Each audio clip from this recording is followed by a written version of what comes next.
ಹಿಂಗೆ ಹೂವು ಇಟ್ಕೊತೀರಲ್ವಾ, ಹಿಂಗೆ ಮಾಡಿ ಹಿಂಗೆ ಮಾಡಿ ಹಿಂಗೆ ನೋಡಿ. ಇದು ಏನೂ ಆಗೋದಿಲ್ಲ, ಮತ್ತು ನಿಮ್ಗೆ ಹಿಂಗೆ ಜಗ್ಗೋದು ಇಲ್ಲ, ದಿಂಡಾಗಿ ಬರುತ್ತೆ ಹೂವು. ಆದರೆ ಮತ್ತು ಇದೇನು ಅಂದರೆ ಎಲ್ಲಂದ್ರೆ ಅಲ್ಲಿ ಕಟ್ ಮಾಡೋಕ್ಕಾಗೋದಿಲ್ಲ. ನೀವು ಎಷ್ಟು ಉದ್ದ ಬೇಕೋ ಅಷ್ಟು ಉದ್ದ ಕಟ್ಕೊಂಡೆ ಇದು ಮಾಡಬೇಕು. ನೀವು ಎಷ್ಟು ಉದ್ದ ಬೇಕಾದ್ರೂ ಕಟ್ಬೋದು ಇದನ್ನು, ಬಟ್ ಇದು ಗ್ರಿಪ್ ಇರೋದೇ ಇದು. ಹೆಂಗೆ ಅದು ಹಿಂಗಿದೆಯಲ್ಲ ಮೇಡಮ್, ಹಿಂಗೊಂದು ಹಿಂಗೊಂದು ಹಿಂಗೊಂದು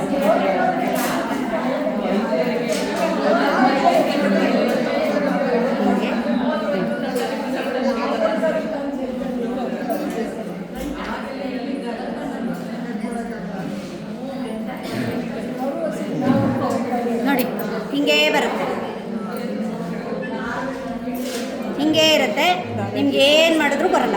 ಇದನ್ನು ಮತ್ತೆ ಲಾಸ್ಟಲ್ಲಿ ಮಾಮೂಲಿ ನೀವು ಲಾಕ್ ಹಾಕ್ತಿರಲ್ವ, ಹಾಗೆ ಲಾಕ್ ಹಾಕಿ ಡಬಲ್ ಲಾಕ್ ಹಾಕಿಟ್ಬಿಟ್ರೆ ಲಾಸ್ಟ್ ನೀವು ಎಷ್ಟುದ್ದ ಬೇಕೋ ಅಷ್ಟುದ್ದ ಕಟ್ಕೊಂಡ್ಬಿಟ್ಟು ಇಟ್ಟರೆ ನೀವು ಅದನ್ನು ಮುಡ್ಕೊಂಡ್ರೂ ಹಂಗೆ ದಿಂಡಾಗಿ ಎಷ್ಟೊತ್ತು ಬೇಕೋ ಅಷ್ಟೊತ್ತು ಅದೇ ದಿಂಡಿರುತ್ತೆ. ಅದು ಹಿಂಗೆ ಜಗ್ಗೋದೇ ಇಲ್ಲ ನಿಮ್ಗೆ. ಯಾವತ್ತಿಗೂ ಅದು ಎಷ್ಟೊತ್ತಿಗೂ ಆದರೂ ಜಗ್ಗಲ್ಲ ಅದು.